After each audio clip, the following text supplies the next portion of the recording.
Marble కేక్ని తయారు చేసుకుందామండి. స్పాంజీగా టేస్టీగా ఉంటుందండి. మిక్సింగ్ బౌల్లో ఒక జల్లెడ పెట్టేసుకుని 1 కప్ మైదా పిండి, పావు టేబుల్ స్పూన్ బేకింగ్ సోడా, పావు టేబుల్ స్పూన్ బేకింగ్ పౌడర్ వేసుకొని జల్లించేసుకోండి. 3 కోడిగుడ్లను మిక్సీ జార్లకు వేసుకొని గ్రైండ్ చేసుకున్నాక అరకప్పు పంచదార, పావు కప్ రిఫైండ్ ఆయిల్ వేసుకొని మెత్తగా గ్రైండ్ చేసుకోండి. కన్సిస్టెన్సీ ఈ విధంగా ఉంటే సరిపోతుంది. దీనంతా కూడా మైదా పిండిలోకి వేసుకుని రిబ్బన్ కన్సిస్టెన్సీ వచ్చే వరకు కటర్ ఫోర్ మెథడ్లో మిక్స్ చేసుకోండి. సగం వరకు వేరొక బౌల్లోకి తీసుకున్నాక ఒక చిన్న జల్లెడ పెట్టేసుకుని దాంట్లో 2 టేబుల్ స్పూన్ కోకో పౌడర్, కొద్దిగా బ్రూ వేసుకొని జల్లించేసుకోండి. అవసరమైతే కొద్దిగా పాలను వేసుకొని మిక్స్ చేసేసుకోండి. తర్వాత యాలకుల పొడి వేసుకొని మిక్స్ చేసేసుకున్నాక ఇలా కేక్ చేసుకున్న మౌల్లోకి బటర్ పేపర్ వేసుకుని చూపించిన విధంగా బ్యాటర్ ని ఇలా 1 by 1 వేసుకుంటూ ఉండండి. బ్యాటర్ అంతా కూడా అయిపోయేంత వరకు ఇలాగే వేసుకోవాలండి. ఫైనల్ గా మనం ఒక టూత్ పిక్ తో ఈ విధంగా మనం చేసుకుంటే డిజైన్ లాగా ఏర్పడుతుందండి. దీన్ని మనం 10 నిమిషాల ముందు ప్రీ హీట్ చేసి పెట్టుకున్న గిన్నెలోకి మూత పెట్టేసి మీడియం ఫ్లేమ్ లో అరగంట పాటు మనం బేక్ చేసేసుకుంటే చక్కగా కేక్ అనేది ఈ విధంగా ఉంటుంది. దీన్ని చల్లారేంత వరకు కూడా పక్కన పెట్టేసేసుకొని చుట్టూ అంచంతా స్క్రాప్ చేసుకుని డిమోల్డ్ చేసేసుకోండి.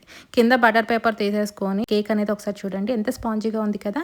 దీన్ని మనం నచ్చిన విధంగా చిన్న చిన్న పీసెస్ గా కట్ చేసుకోండి. లోపల అనేది డిజైన్ ఏ విధంగా వచ్చిందో మీరే దీన్ని మనం స్నాక్స్ బాక్స్ లోకి ఉపయోగించుకోవచ్చు అండి. చాలా చాలా బాగుంటుంది. ఇంకెందుకు ఆలస్యం, మీరు కూడా చూసి ట్రై చేసి ఎలా వచ్చిందో కామెంట్ రూపాన్ని తెలియచేయండి. నచ్చితే కనుక ఒక లైక్ చేయండి.